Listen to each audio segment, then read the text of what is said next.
So you've got your model and your armature and you want to rig it. How do we do this? Obviously with weight painting. Now, there's a few ways to achieve this. For instance, I have a rectangle over here with a bunch of edge loops and a very simple armature. If I click my mesh, then shift click my armature, I can press Ctrl P and select with automatic weights. So I'm going to press this.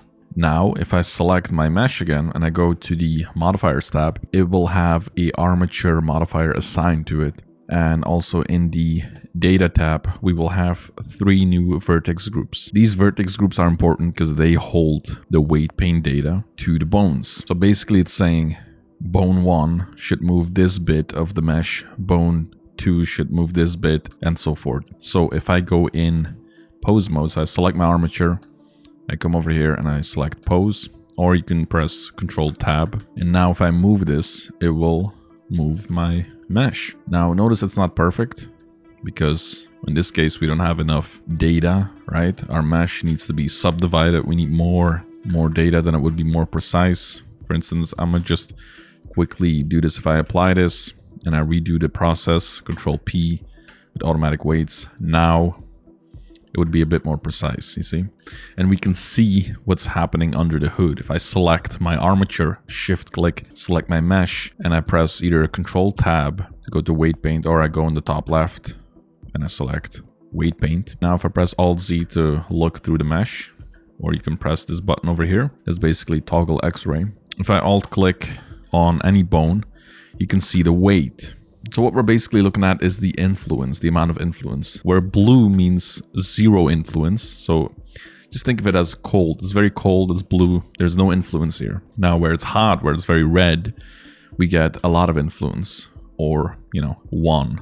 The influence of 1 would mean this bone will move all of the mesh that's red. In this case, the whole thing is moving. That's because these bones are parented to this one. That's not really important in this case. But for instance, if I move this top one, only this bit should move. See? Now, if I go here and I paint on it, now this bit will also move. See? And it looks very strange. It looks very deformed. And that's how we can weight paint our model very precisely to our needs. And you will need that a lot.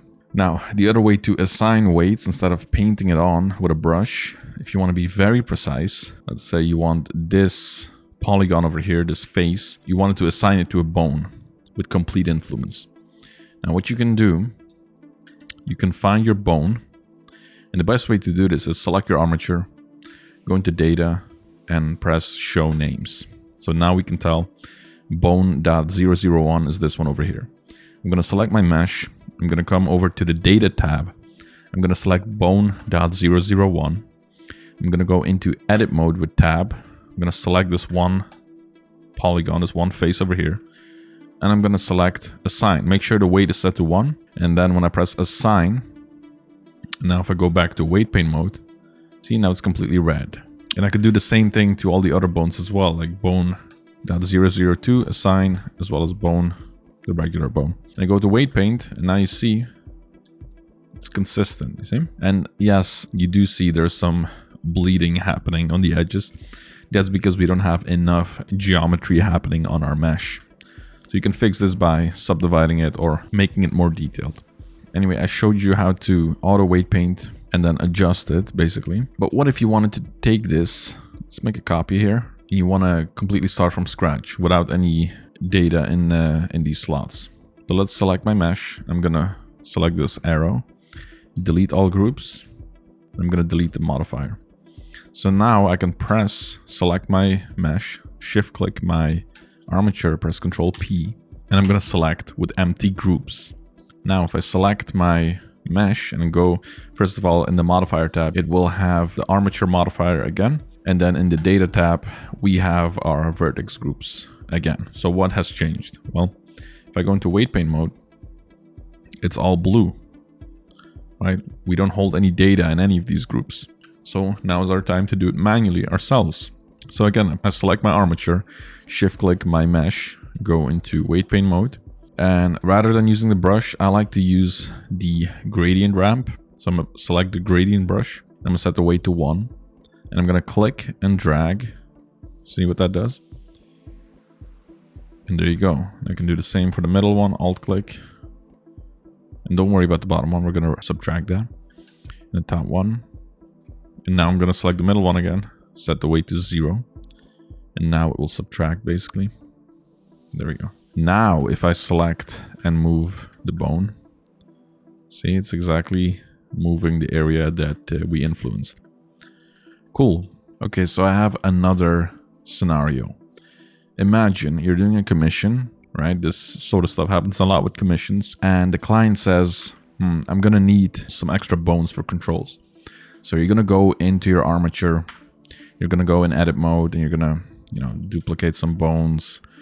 Let's say maybe you don't want this bone to be parented to that one. Let's name it control. And let's see, duplicate it down here. And both of these I'm going to parent to this one. Control P, keep offset. I can move them. These bones still hold their influence over our mesh, but now these don't. Right? You don't want to select your mesh and select this one and press Control P with auto weight paint because that's going to ruin everything. But also, if I go in here into my mesh and the vertex groups, our new bones aren't assigned. So what do? You select your mesh, select your armature, Control P with empty groups. And what it will do is it will maintain the current data, but it will also add all the new bones that were not previously assigned in the to the mesh. So now we have control and control 1. And what I can do is come in here and just add some influence here. And with shift click, I can smooth it out. So let's do that. So now if I move this, see? We got our influence, and this still works, and that still works.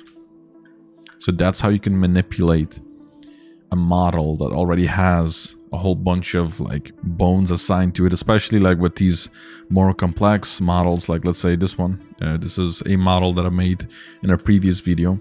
It has bones for all kinds of different parts and pieces, right? For the hair, for the body part. It's already posed and whatnot, but you see all these little bits over here, the strap on the jacket. Let's say this was a provided model, the client provided you with this model and you need to edit some stuff. Yeah, what you don't want to do is re-rig the whole model because another artist already put a lot of work into it, especially if they know what they're talking about. You don't want to have to retrace their steps, but more so you're not getting paid for that probably, so why do all that extra work and make your life harder? Now let's put it to practice. So let's go into my model. It consists of multiple pieces. Let's just focus on the bodysuit for now. So let's let's hide everything else.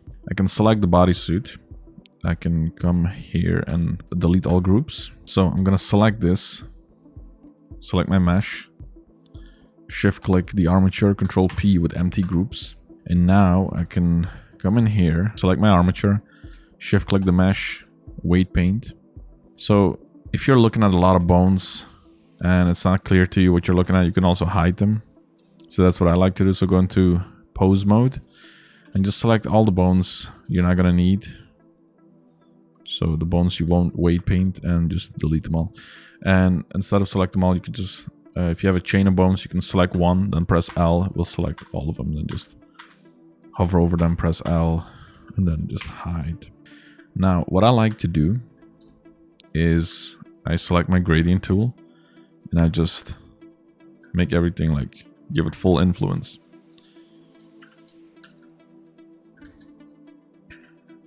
And I don't really use mirroring either because half of the time it bugs out for me, so I don't want to deal with that. Let's see, these are the butt bones. And yes, you could also just, go in here and just assign it to them all, but I just rather just do it this way. That's preference. You could do it either way. The reason I don't do auto weight paint and then fix it later is usually it doesn't fully capture all the bones, so I don't want to have to deal with that. So I set the weight to 0. Then I come in here and I select the shin, for instance, and I remove this part like that, and then I just adjust it like so. Same with the foot, the bigger part of the shoe really, and then the toe box. There we go. Do the same thing over here. Remove the toe, remove that other foot. So let's just focus on the thighs or the lower part of the body for now. Okay, this part is a little tricky. Okay, so you notice the gradient tool is more like a swipe, right? Like a plane. But we need something circular to get rid of this. So I can set this to radial. And then if I do that, it will kind of get rid of it in the butt area, which is nice. Because that weight should be assigned to the butt bones. Because they're there for a reason. To control the cheeks. Alright. Let's stay professional. That's one thing I haven't done on this channel. Okay. Let's just move this for now. So let's see if I select my armature. Let's see. Oh, it's not moving because it's IK. So let's unhide all the bones. And I move it. Oh. Something's happening. And you know what? I'm going to keep this in the video. This is a good practice to show you what's going on, what's happening. So, and you will come across this. I guarantee you, you will come across this issue. You're moving your bone and it's not moving the full leg and it's moving certain parts of the body and you're confused and you're on Reddit or YouTube looking for a solution. So essentially, this is what's happening. The mesh, so let's say the thigh here, the leg, the full leg. This part of the mesh, the weight of the armature on this mesh is shared across many other bones. So yes, it's the thigh bone, the shin bone, the foot, the toes, but it's also at the moment the spine, the breasts, the shoulders, and whatnot, right? That's why it's bugging out. So to fix that, we can keep it in pose so we can actually see how it's snapping back into position. I can select my armature, shift click my mesh, go back to weight paint. Now if I alt click this, see, it still has weight. So as I remove this, I have to remove it to a bunch of them. See how it's slowly moving towards its position where it needs to go. Oh, what else? Let's see. There we go. What else do we got? There's got to be something else here. This guy. There we go. See? Pretty much fixed it. And now, if I just move this. Yeah, it's moving the breasts because it's being weird. Let's fix that. There we go. Now, there we go. I can move this bone right here. And it looks just fine. Here's another practice. What I usually do is on my model, if I go to the modifier tab, I want to make sure my armature modifier is set at the top. See the difference, what it does? Because it goes top down, right? That's how Blender reads modifiers. So if it's first doing a corrective smooth and a subdivision, gives it all this detail, and then it's going to deform it with the armature. It's gonna have weird parts that look like that. Whereas if it goes deform it first, let's just disable these to show you what's happening. We first want to deform it, right? The mesh is being deformed according to the armature and the pose that we set. Then a corrective smooth to kind of like normalize some parts. And then obviously subdivide because we want everything to look nice and smooth. And then you can also, like, if you're losing a lot of volume in certain parts, you can select preserve volume to bring it back. But still though, like the corrective smooth will fix certain issues. You see, it's always nice to have it on there, especially for animation. And yeah, you just do that for all the other bones and, you know, get your payday. What can I say? So this was a hopefully short, I don't know how long it'll be in the edit, but this was a my take on weight painting, all my secrets, what I use, all that sort of stuff. If you want a tutorial for rigging, for basics regarding rigging, let me know in the comments down below. And yeah, subscribe, make sure to do all that stuff. And yeah, hopefully see you in another video. Regarding people that have already been on this channel and wondered where I have wandered to, I just recently bought a motorcycle. Also, like regarding the whole 3D character art sort of stuff, I kind of left that behind because the industry is just really dying out, let's be honest. Anyway, for now, I'll leave you with this, okay? See ya.